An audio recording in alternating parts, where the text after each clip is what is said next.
পারমাণবিক অস্ত্র তৈরির দ্বারপ্রান্তে পৌঁছে গেছে ইরান। জাতিসংঘের পারমাণবিক শক্তি নজরদারি সংস্থা দ্য ইন্টারন্যাশনাল অ্যাটমিক এনার্জি এজেন্সির প্রতিবেদনে এই তথ্য উঠে এসেছে। প্রতিবেদনে বলা হয়েছে, ইরানের কাছে যে পরিমাণ ইউরেনিয়াম মজুদ আছে তা 2015 সালে বেঁধে দেওয়া পরিমাণের চেয়ে অন্তত 30 গুণ বেশি। গবেষকদের মতে, প্রযুক্তিগত স্তরে বেশিরভাগ কাজ শেষ করে ফেলায় পারমাণবিক অস্ত্র তৈরি থেকে মাত্র কয়েকদিনের দূরত্বে দাঁড়িয়ে ইরান।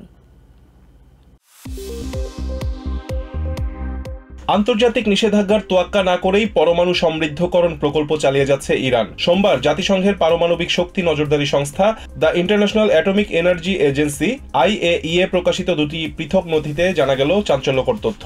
IAEA এর প্রতিবেদন অনুযায়ী ইরান পরমাণু অস্ত্রের জন্য ইউরেনিয়াম সমৃদ্ধ করার দ্বারপ্রান্তে পৌঁছে গেছে।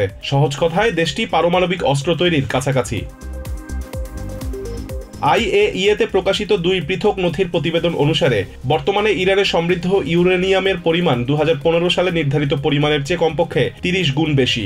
IAEA-র রিপোর্ট অনুযায়ী ইরানের কাছে বর্তমানে 60% সমৃদ্ধ করা 142.10 কেজি ইউরেনিয়াম আছে, যা ফেব্রুয়ারির চেয়ে 20 কেজি বেশি।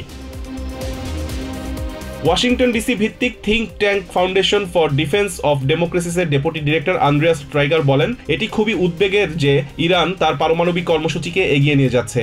দেশটি বিপজ্জনকভাবে পারমাণবিক অস্ত্র অর্জনের কাছাকাছি চলে যাচ্ছে। তার মতে, এখন ইরানের 60% সমৃদ্ধ ইউরেনিয়াম আছে, যা দিয়ে প্রায় 4টি পারমাণবিক অস্ত্র তৈরি করা সম্ভব।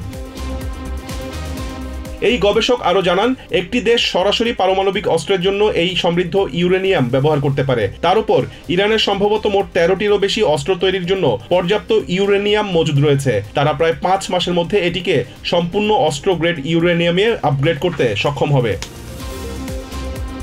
5 মাসে সম্ভব না হলে বড়জোর 6 মাস লাগবে বলে মনে করেন আন্দ্রেয়াস স্ট্রাইকার। এরপর তাদের সেই জ্বালানিটিকে পারমাণবিক বোমাতে পরিণত করতে অন্তত 6 মাস সময় লাগবে এবং তারপরে আরো 1 বছরের বেশি সময় লাগবে একটি ব্যালিস্টিক ক্ষেপণাস্ত্রে স্থাপন করতে। এই গবেষকের মতে, মূলত একবার ইউরেনিয়াম সমৃদ্ধকরণ 20% পৌঁছানোর অর্থ প্রযুক্তিগত স্তরে বেশিরভাগ কাজ শেষ করে ফেলা। তার অর্থ দাঁড়ায় ইরানের জন্য পারমাণবিক অস্ত্র তৈরি মাত্র কয়েকদিনের ব্যাপার। রিজওয়ান কাদের, TVN 24 news desk. New York থেকে সম্প্রচারিত TVN 24 টেলিভিশন বিশ্বজুড়ে বাঙালির কণ্ঠস্বর।